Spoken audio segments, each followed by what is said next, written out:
নমস্কার, আমি বিশ্বরূপ। আজ নিউক্লিয়ার বাংলায় আপনাদের সাথে আজ আমরা একটা অত্যন্ত গুরুত্বপূর্ণ ইনফরমেশন শেয়ার করতে চাই। ইটস রিয়েলি এক্সাইটিং যে Moderna INC US base pharmaceutical company তাদের ফেজ 3 তাদের যে mRNA vaccine candidate against SARS-CoV-2 যে ট্রায়াল ইন্টারিম ডেটা প্রকাশ করেছিল, আজকে তার কমপ্লিট যে ডেটার রিপোর্ট সেটা এসেছে এবং তারা হয়তো আজকেই এফডিএতে এমার্জেন্সি ইউজ অ্যাপ্রুভাল হিসাবে এটাকে অ্যাপ্লিকেশান করতে পারে, সেরকমই ব্যাপার। তো যাই হোক, আজকে আমরা একটু ডিটেলসে যাই যে এই মডার্নার এমআরএনএ ভ্যাকসিন ক্যান্ডিডেট এর ডিটেলস নিয়ে কী রেজাল্ট, রিয়েলি একটা এক্সাইটিং রেজাল্ট আছে, যে এক্সাইটিং রেজাল্টটা আগামী দিনে আমাদের কাছে একটা বড় খবর হিসাবেই আসবে। তো এই মডার্নার এমআরএনএ ভ্যাকসিন ক্যান্ডিডেট 1273 এই যে ট্রায়ালটা ফেজ 3 ট্রায়ালটা চলছিল এবং সেখানে তারা 30,000 ভলেন্টিয়ারকে এনলিস্ট করেছিল এবং তার একটা রিপোর্ট আজকে প্রকাশিত হয়েছে এবং তারা এফডিএতে এমার্জেন্সি ইউজ অ্যাপ্রুভাল হিসাবে অ্যাপ্লাই করতে চলেছে।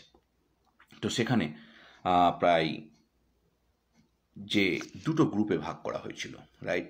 একটা হচ্ছে ভ্যাকসিন ক্যান্ডিডেট নেবে আর একটা প্লেসবো গ্রুপ যেখানে ভ্যাকসিন ক্যান্ডিডেট নেবে না।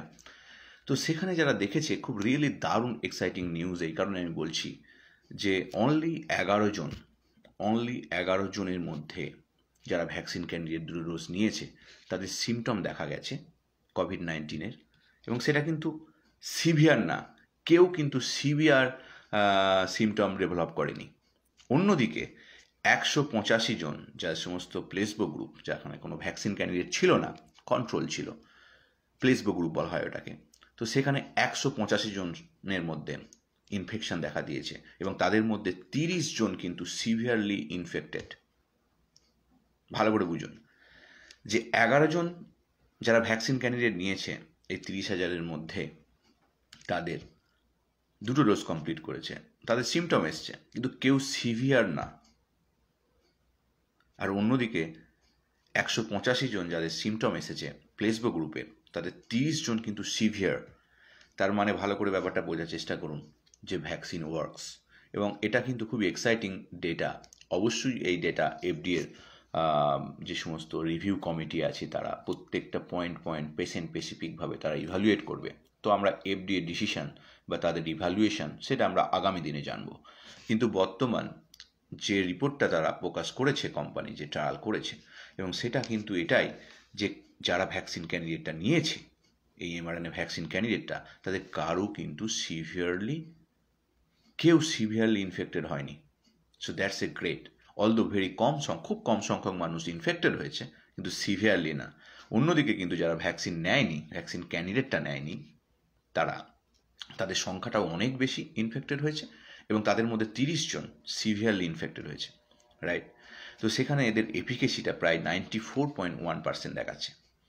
মোস্ট ইন্টারেস্টিংলি যে এল্ডারলি পিপলদের ক্ষেত্রে, 65 ইয়ার্স ওল্ড মানুষের ক্ষেত্রেও কিন্তু স্ট্রং ইমিউনিটি দেখা গেছে। তাদের শরীরে এই ভ্যাকসিন ক্যান্ডিডেট নেওয়ার ফলে কিন্তু স্ট্রং ইমিউনিটি পর্যবেক্ষণ করা গেছে।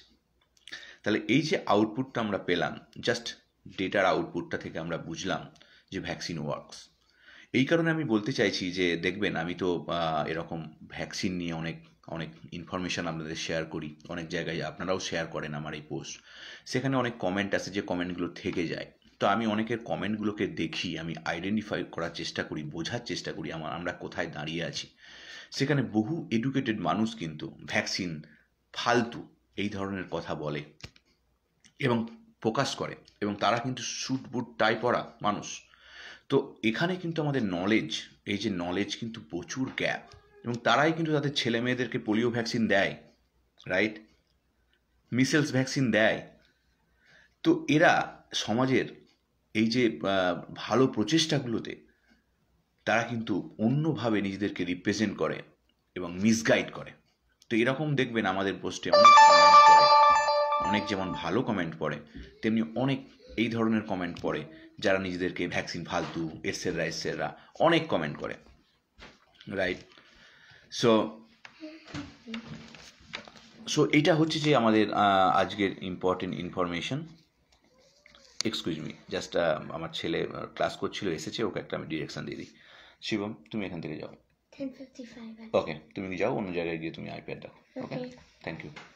Sorry, thank you. সো আমরা আজ বাড়ি থেকে, আমার ছেলেও ক্লাস করছে, তো আমি বসে লাইভ করছিলাম, হঠাৎ চলে এলো। তো যাই হোক, তাহলে এই যে ইনফরমেশনটা আমি আজকে বলতে চাইলাম যে আমরা কেন সায়েন্স নিয়ে আলোচনা করব। এই যে mRNA ভ্যাকসিন, এই mRNA ভ্যাকসিনটা কিন্তু এই কোভিড-19 সময় প্রথমে আসছে।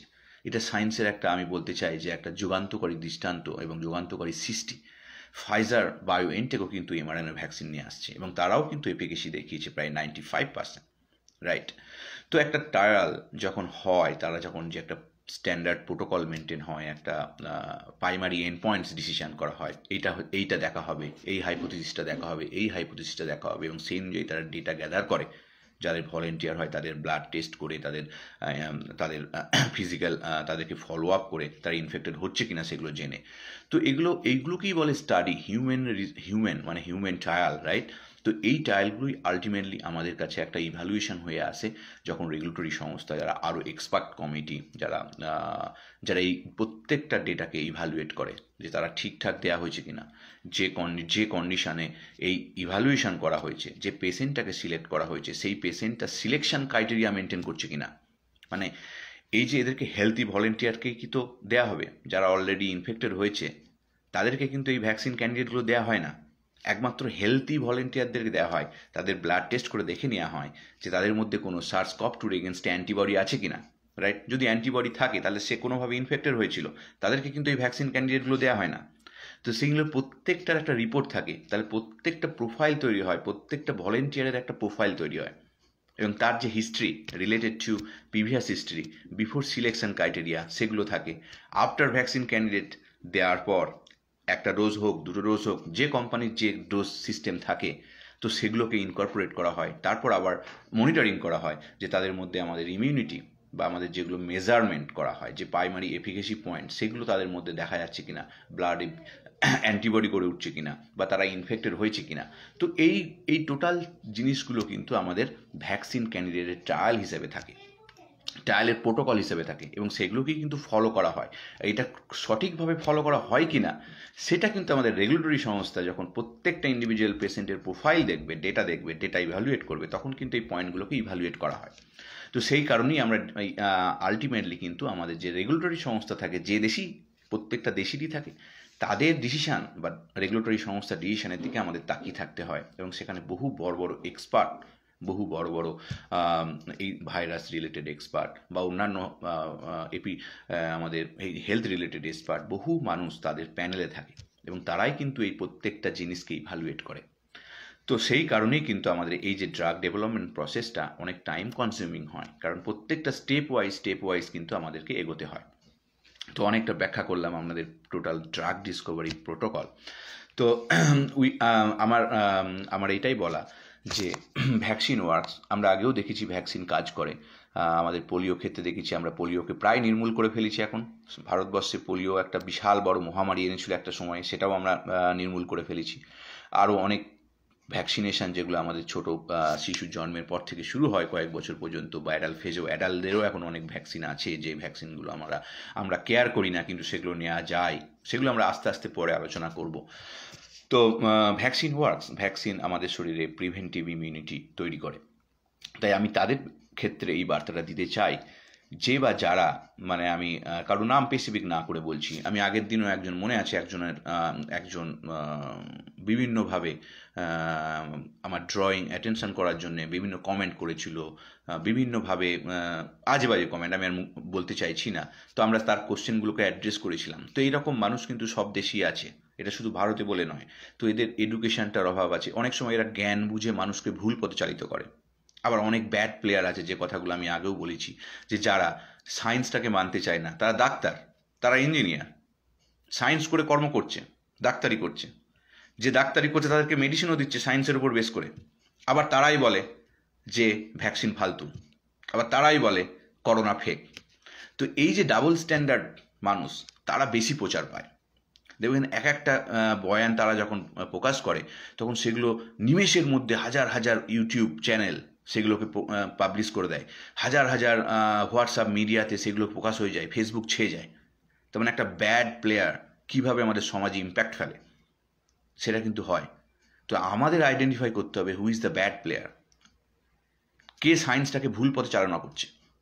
বহু মানুষ, এডুকেটেড মানুষ, ডাক্তার, ইঞ্জিনিয়ার, সায়েন্টিস্ট, এরা সায়েন্সকেও কিন্তু ভুল পথে চালনা করে এবং সাধারণ মানুষকেও ভুল পথে চালনা করে। তো আমার প্রচেষ্টা তাদের এগেনস্টে, আমার ছোট্ট প্রচেষ্টা তাদের এগেনস্টে সায়েন্সটাকে আপনাদের মধ্যে নিয়ে আসা, ডেভেলপ করা, অথেন্টিক ইনফরমেশান নিয়ে আসা, এবং সেটাই আমি করে চলি। আমি যখনই সময় পাই, কোনো একটা গুড ইনফরমেশান পাই, আপনাদের কাছে তার ব্যাখ্যা করি। তো এই যে mRNA ভ্যাকসিন ক্যান্ডিডেটগুলো ফাইজারও আনছে, মডার্নাও নিয়ে আসছে, এটা সম্পূর্ণ নতুন। তাহলে আমাদের mRNA, রাইট, আমাদের তিনটে, আমাদের যে জিন, আমাদের যে ছোট্ট ছোট্ট ইউনিট জিন থাকে প্রত্যেকটা সেলের মধ্যে, ডিফারেন্ট জিন, রাইট, বিভিন্ন রকম কাজ করে। তো mRNA একটা কোডন, প্রোটিনের কোডন mRNA, রাইট, সেখান থেকে সেটাকে সিলেক্ট করে এই যে ভ্যাকসিন ক্যান্ডিডেটটা গড়ে উঠেছে, তার এগেনস্টে আমাদের শরীর ইমিউনিটি, SARS-CoV-2 এগেনস্টে ইমিউনিটি গড়ে তুলছে। তবে হ্যাঁ, এই mRNA ভ্যাকসিন ক্যান্ডিডেটের লজিস্টিক্যালি ডিস্ট্রিবিউশনটা কোল্ড চেনের মাধ্যমে করতে হয়। ইউএসের ক্ষেত্রে এটা সম্ভব, কারণ এখানে কোল্ড চেন ভেরি অ্যাভেলেবল, এখানে everything logistically is very improved. এবং ওরা রাইট নাও ফাইজার আর এই যে মডার্না, এগুলো তো ইউএস বেস। তো এখানে কিন্তু তারা mRNA ভ্যাকসিনটার উপর যে কাজ করছে এবং তার যে রিপোর্ট প্রকাশিত হয়েছে এবং আগামী দিনে যদি অ্যাপ্রুভ হয়, তাহলে এর যে ডিস্ট্রিবিউশন নিয়ে কোনো সমস্যা এখানে হবে না। এই যে মডার্নার যে ভ্যাকসিন ক্যান্ডিডেট mRNA 1273, তো already US government basically $1 billion তাদেরকে আপফ্রন্ট পেমেন্ট দিয়ে রেখেছে এই ভ্যাকসিন ডেভেলপমেন্ট করার জন্য। $1 বিলিয়ন, ক্যান ইউ ইমাজিন? কারণ যে প্রোডাক্টটা যদি অ্যাপ্রুভ হয়, যদি সেটা কাজ করে, তাহলে সেই প্রোডাক্টটা আমাদের ইউএসএ সাধারণ মানুষকে দেয়া হবে গভর্নমেন্ট থেকে। কাদেরকে দেওয়া হবে তার জন্য আমি অনেকবার বলেছি যে প্রথমে হচ্ছে health care professional, elderly people, right, বা যাদের কোমরবিডিটিস, বিভিন্ন কাইন্ডের ডিজিজ আছে, যাদের রিস্ক ফ্যাক্টর বেশি, তাদেরকেই কিন্তু এগুলো প্রথমে দেওয়া হবে। তো সময়ের রেসপেক্টে নিশ্চয়ই সবাইকার মধ্যেই এই আরও অন্যান্য ভ্যাকসিন আগামী দিনে আসতে পারে। তো এইগুলোকে এইভাবেই ডিস্ট্রিবিউট করা হবে। তো যাই হোক, that's a real good information যে দুটো কোম্পানি রাইট নাও ইউএসের ক্ষেত্রে অবশ্যই এই ধরনের ট্রায়াল আগামী দিনে ভারতেও হবে, রাইট। সেদিক দিয়ে আমাদের কোনো যদি একটা ডেটা কোনো এক জায়গায় রিয়েলি এফেক্ট করে, সেটা যে ভারতের পৃথিবীর অন্যান্য প্রান্তে কোনো একটা ডেটা বলতে কোনো একটা রিসার্চ বা কোনো একটা ট্রায়াল যদি কোনো একটা পপুলেশনে কাজ করে, ইউএসএ তো শুধু এক ধরনের মানুষ থাকে না, বিভিন্ন ধরনের মানুষ থাকে, ব্ল্যাক থাকে, স্প্যানিশ থাকে, এশিয়ান থাকে, হোয়াইট পিপল থাকে, বিভিন্ন সম্প্রদায়ের মানুষ থাকে, বিভিন্ন কালার মানুষ থাকে। তাহলে এই যে ওয়াইড রেঞ্জ অফ পিপল, বিভিন্ন বয়স ভেদের মানুষের মধ্যে এই যে ট্রায়াল, এটা যদি ইউএসএ কাজ করে, এটা অন্যান্য জায়গাও, পৃথিবীর অন্যান্য জায়গাও যে আগামী দিনে কাজ করবে, সেদিক দিয়ে কোনো ডাউট নেই। তবে হ্যাঁ, সব দেশই তখন একটা বেসিক ট্রায়াল করতে হয়, এবং তার জন্য যারা বড় বড় মাল্টিন্যাশনাল কোম্পানি, তারা নিশ্চয়ই সেইভাবেই এগোচ্ছে এবং এগোবেও। হয়তো ভারতেও কোনো ট্রায়াল চলবে বা চলছে, তো তখন সেগুলোও কিন্তু আমাদের কাছে একটা আশার আলো নিয়ে আসতে পারে, রাইট। তো আমাদের ভারতেও অনেক ট্রায়াল চলছে, তো সেগুলোর দিকেও আমরা তাকিয়ে থাকবো আগামী দিনে। তো কিন্তু আমি যে কথাটা বারবার আপনাদের বলে থাকি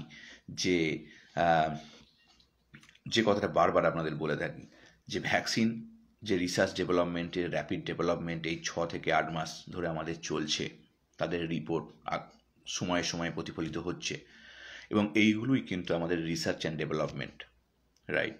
কিন্তু এই রিসার্চ অ্যান্ড ডেভেলপমেন্টের যে প্রোডাক্ট, মানে একটা অ্যাপ্রুভ ভ্যাকসিন, সেই প্রোডাক্টটা বাজারে যখন আসবে, মার্কেটেড হবে বা সেটার অ্যাপ্লিকেশন শুরু হবে, তার টাইমটা লজিস্টিক্যালি প্রত্যেকের কাছে অ্যাভেলেবল হতে, সেটা কিন্তু একটু টাইম কনজিউমিং ব্যাপার, এবং সেখানে কিন্তু গভর্নমেন্ট পলিসি নেবে কাদেরকে আগে দেবে, কাদেরকে পরে দেবে। কারণ একদিনে তো আমাদের যদি ভারতের কথা ভাবি, 130 মিলিয়ন মানুষকে ভ্যাকসিনেশন করা সম্ভব নয়। তাই এই লজিস্টিক পয়েন্টটা যদি আপনারা বুঝতে পারেন, তাহলে still we need preventive measure, এই কথাটা আমি বারবার বলতে চাই। Still we need preventive measure, এবং সেই প্রিভেন্টিভ মেজারটা আপনারা নিতে থাকুন, এবং পজিটিভ থাকুন, রাইট? দেখবেন will overcome this pandemic in a 1 year or 2 year। আপনি ভাববেন হয়তো আমি 2 year কেন বলছি, ইট উইল টেক টাইম। এটা মানুষ থেকে মানুষের সংক্রমিত হয়, এটা এখনও সেই 1 বছর হয়ে গেল, এখনও সংক্রমণ বেড়ে চলছে, যে আগামী বছর এই সংক্রমণ আরও বাড়তে থাকবে, রাইট? তারপরের বছরই সংক্রমণটা 0 হয়ে যাবে এরকম ভাবার কোনো কারণ নেই। এই সংক্রমণটা পারসিস্ট করবে, হয়তো কমে যাবে, ভ্যাকসিনেশন এলো, ইমিউনাইজেশন হলো, কমতে থাকবে, কিন্তু এই করোনা এটা একটা রিমার্কেবল স্থান গ্রহণ করলো আমাদের এই মেডিকেল হিস্ট্রিতে, এবং এটা কিন্তু কন্টিনিউ থাকবে। তাই আমাদের কিন্তু এখন এই মাস্ক নর্মাল মেথড, নর্মাল প্রোটোকলে কিন্তু নিয়ে আসতে হবে আগামী দিনেও। এটা কিন্তু আমাদের নর্মাল প্র্যাকটিসেও আনতে হবে। আমি একদিন বলেছিলাম যে চায়নাতে কিন্তু এই মাস্ক পরাটা এদের কিন্তু বহু আগে থেকে আছে, পাবলিকদের মধ্যে আছে। হয়তো আগামী দিনে এই ধরনের ইনফেকশাস ডিজিজ যেগুলো আমাদের প্রতিহত করার জন্যে এই নর্মাল একটা মাস্ক আমাদের কিছু কিছু জায়গায় প্রয়োগ করতে হবে, পরে থাকতে হবে, এবং আমি পরে থাকবো, এটুকুনি আমি বলতে পারি ইন ফিউচারও। কারণ এই যে গ্রোথ, ইনফেকশনস রেট বেড়ে যাওয়া, এটা ভ্যাকসিন এলো, সময়ের রেসপেক্টে 1 বছরে কমলো, 2 বছরে কমলো, কিন্তু 0 হবে না এত তাড়াতাড়ি। ইনফ্লুয়েঞ্জা এসছে, ইনফ্লুয়েঞ্জা কি একদম চলে গেছে? যায়নি, স্টিল আসে, সিজনারি ওয়েতে আসে। যে করোনাও যে আগামী দিনে সিজনারি ওয়েতে আসবে না, সেটা আমরা এখন থেকে প্রেডিক্ট করতে পারি না। আসতে পারে, সেটাই আমরা প্রেডিক্ট করতে পারি, রাইট? তো যাই হোক, নয়নতারা ঘটক এই রকম ব্যক্তিদের ইগনোর করাই ঠিক। আমি ইগনোর করেছি, আমি আপনাদের কাছে ব্যাখ্যা করছি, আপনাদের মধ্যে অ্যাওয়ারনেসটা নিয়ে আসার চেষ্টা করছি, যে আমাদের মধ্যে এরকম থাকে যারা এই ধরনের জিনিসগুলোকে, প্রোপাগেন্ডাগুলোকে ফলো করে। আমাদের সব ধরনের মানুষ থাকে, যে অনেক দেখবেন অ্যান্টি ভ্যাক্স একটা আন্দোলন হয়, আমরা ভ্যাকসিন নেব না, ভ্যাকসিন। কিন্তু ঘটনা হচ্ছে যে আমাদের যেই ভ্যাকসিন, সায়েন্সটাকে বুঝুন, কৃত্রিম উপায়ে আমাদের শরীরে একটা ইমিউনিটি পাওয়ার তৈরি করা কোনো একটা ডিজিজ ইনফেকশনের বিরুদ্ধে, এটা তো রিসার্চের ডেভেলপমেন্ট, রাইট? তো সেইগুলো কিন্তু করি, কিন্তু আমরা অনেক স্মল পক্স থেকে শুরু করে, মিসেলস থেকে শুরু করে, পোলিও থেকে শুরু করে বহু এরকম ডিজিজকে আমরা কিন্তু প্রতিহত করেছি, তার একটা হিস্ট্রি আছে। তাই যে বা যারা এইগুলো কথাগুলো বলে, আমি এই কারণে আপনাদেরকে অ্যাওয়ার করি, যাতে করে আপনারাও চিনতে পারেন ব্যাড প্লেয়ারদের। আমার উদ্দেশ্য এটাই, কারণ তারা যে সমস্ত ব্যাড প্লেয়াররা, আমি কারো স্পেসিফিক নাম করছি না, এই ধরনের কমেন্ট করে, নিমেষের মধ্যে সেগুলো মিলিয়ন মানুষের কাছে ভিউ হয়ে যায়। কিন্তু আমার এই প্রচেষ্টাটা কোনোদিন মিলিয়ন মানুষের কাছে যাবে না, কয়েক হাজার মানুষের মধ্যে লিমিটেড থাকবে, এটাই বাস্তব, এবং আমি সেটা জানি। কিন্তু আমার এই প্রচেষ্টাটা আমি করতে থাকি, আপনাদের কানে শোনাতে থাকি, সেটাই আমি করি।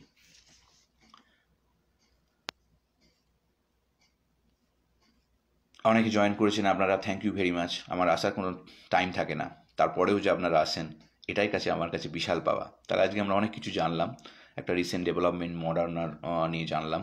তো Pfizer and Moderna USA emergency use হিসেবে অ্যাপ্রুভাল প্রায় ফাইজার তো করে দিয়েছে, এবার মডার্নাও করে দিচ্ছে। তো আগামী দিনে আমরা হয়তো 2 সপ্তাহ 3 সপ্তাহের মধ্যে ইভ্যালুয়েটেড রিপোর্ট পাবো। তারপর ভবিষ্যতে কী স্ট্র্যাটেজিক প্ল্যান ইউএস গভর্নমেন্ট বা ইউএসএ রেগুলেটরি সংস্থা নেয়, সেটা আমরা জানতে থাকবো। তবে হ্যাঁ, কি যে এই জিনিসগুলো অ্যাপ্রুভাল হয়ে গেলে তখনই তারা আবার অন্য দেশে ভাববে, রাইট? যে আমি ভারতেও একটা ট্রায়াল করি, ভারতেও দেখি। তো এইগুলোই কিন্তু মাল্টিন্যাশনাল কোম্পানিরা করে। তাই কোনো একটা জায়গায় যদি একটা ট্রায়াল সাকসেসফুলের দিকে এগোই, এটা কিন্তু সার্বিক স্তরে আমাদের কাছে আসার খবর। গ্লোবাল ক্ষেত্রে যদি গ্লোবাল মেজারমেন্টে বলি, আমাদের কাছে কিন্তু আসার খবর। কিন্তু ঘটনা হচ্ছে গ্লোবাল পপুলেশন তো এত বেশি যে এত পরিমাণ প্রোডাকশান তো একদিনে সম্ভব নয়। তাই তার জন্যই যে টাইমটা, তার জন্যই আমাদের প্রিভেন্টিভ মেজারটা নেওয়া দরকার, লজিস্টিক্যালি প্রত্যেকের কাছে অ্যাভেলেবল হতে। যে কথাটা আগের দিন বলেছিলাম, যে আমাদের অ্যাডাল্টদের ক্ষেত্রে, বয়স্কদের ক্ষেত্রে ভ্যাকসিন কাজ করছে, এখনও কিন্তু বাচ্চাদের ট্রায়াল স্টার্ট হয়নি। আপ টু 12 বছর বয়স পর্যন্ত কোনো ট্রায়াল এখনও পর্যন্ত স্টার্ট হয়নি, কারণ ভ্যাকসিন ক্যান্ডিডেটদের প্রথমে কিন্তু অ্যাডাল্টদের উপর দেখা হয়, সেই অ্যাডাল্টদের রিপোর্টের উপর বেস করে তারপর আবার নতুন ট্রায়াল ডিজাইন করা হয় অনলি আপ টু 12 ইয়ার্স, মানে বাচ্চা থেকে আপ টু 12 ইয়ার্স বয়সের ক্ষেত্রে। সেই ট্রায়ালগুলোও কিন্তু এখনও বাকি আছে। তাই আমাদের কালেকটিভ ক্ষেত্রে একটা ফ্যামিলি সিকিউর, এল্ডারলি, বাচ্চা, আমাদের মতো মধ্যবয়স্ক, সকলের ক্ষেত্রে যে এই যে প্রিভেন্টিভ মেজার সেটা কিন্তু এখনও আসতে দেরি আছে। তাই আমাদের চোখ কান খোলা রাখতে হবে, আমাদেরকে সাবধানতা অবলম্বন করতে হবে। তা বলে কি, সাবধানতার কথাটা আমি বারবার বলি, আপনারা লাইফে সব কিছু করুন সাবধানতার সাথে করুন, এবং সেটাই আমার মূল বার্তা। আপনারা অনেকে জয়েন করছেন, থ্যাংক ইউ ভেরি মাচ। আর বাড়ালাম না, অনেকক্ষণ কথা বললাম। আজকে এই ইনফরমেশনটাই দেওয়া ছিল, সায়েন্টিফিক ইনফরমেশন দিলাম, মডার্নার নতুন আপডেট নিয়ে দিলাম, তাদের ডেটা নিয়ে দিলাম যে কেউ সিভিয়ারলি ইনফেক্টেড হয়নি, it's a great sign, right? যদি এদের মধ্যে ইনফেক্টেড হয়েছে তাদের মধ্যে দেখা গেল যে 11 জন ইনফেক্টেড হয়েছে, যে কটা রিপোর্ট প্রকাশিত হয়েছে সেখানে হয়তো সেগুলো মাইল্ড, রাইট? কেউ কিন্তু সিভিয়ার না যারা ভ্যাকসিন নিয়েছে তাদের মধ্যে। ওদিকে যারা ভ্যাকসিন নেয়নি, মানে যেটাকে বলা হয় প্লেসবো গ্রুপ, তাদের ক্ষেত্রে কিন্তু 185 জন ইনফেক্টেড হয়েছে এবং 30 জন সিভিয়ারলি ইনফেক্টেড। তাহলে there is a differences between two groups, vaccinated groups, non vaccinated group, that is the placebo group. Vaccine দেওয়া হয়েছে, তারা জানে না সেটা প্লেসবো, তারা জানে না তারা সেটা ভ্যাকসিন নিচ্ছে না প্লেসবো নিচ্ছে। এটাই কিন্তু আমাদের ট্রায়ালে, আপনি যখন ট্রায়ালে অংশগ্রহণ করতে চাইবেন তখন কিন্তু আপনাকে বলা হবে না, সেটাকে বলা হয় র্যান্ডামাইজ, যে কোন গ্রুপে আপনি থাকবেন। কারণ আপনি ড্রাগ ডেভেলপমেন্টে একটা বিশাল ভূমিকা গ্রহণ করতে চলেছেন, কন্ট্রিবিউট করছেন, রাইট? আপনি কিন্তু জানবেন না, রিস্ক ফ্যাক্টর নিই, আপনার কনসেন্ট নিই, আবার বেনিফিশিয়াল দিকটাও থাকতেও পারে, না থাকতেও পারে। আপনি যখন ট্রায়াল গ্রহণ করছেন আর ইনিশিয়াল ফেজ, কিন্তু যারা গ্রহণ করে সত্যি আমরা তাদেরকে স্যালুট জানানো উচিত। তারা সেই সাহসটা রেখে সমাজের জন্য, মানব কল্যাণের জন্য কিন্তু কন্ট্রিবিউট করে, যারা ভলেন্টিয়ার হিসেবে অংশগ্রহণ করে, রাইট? সো তারা কিন্তু দুটো র্যান্ডামাইজ করা হয়। র্যান্ডামাইজ বলতে তারা জানবে না, এবং সেটাকে বলে আনব্লাইন্ডেড। আনব্লাইন্ডেড মানে পেশেন্ট যারা ভলেন্টিয়ার, যারা হেলদি ভলেন্টিয়ার, তারা জানবে না যে সে প্লেসবো নিচ্ছে না রিয়েল ভ্যাকসিন ক্যান্ডিডেট নিচ্ছে। সেটাকেই বলে ব্লাইন্ডেড, মানে সেটা একমাত্র জানবে যারা দিচ্ছে, সেইভাবেই ডকুমেন্টেশন তৈরি হবে।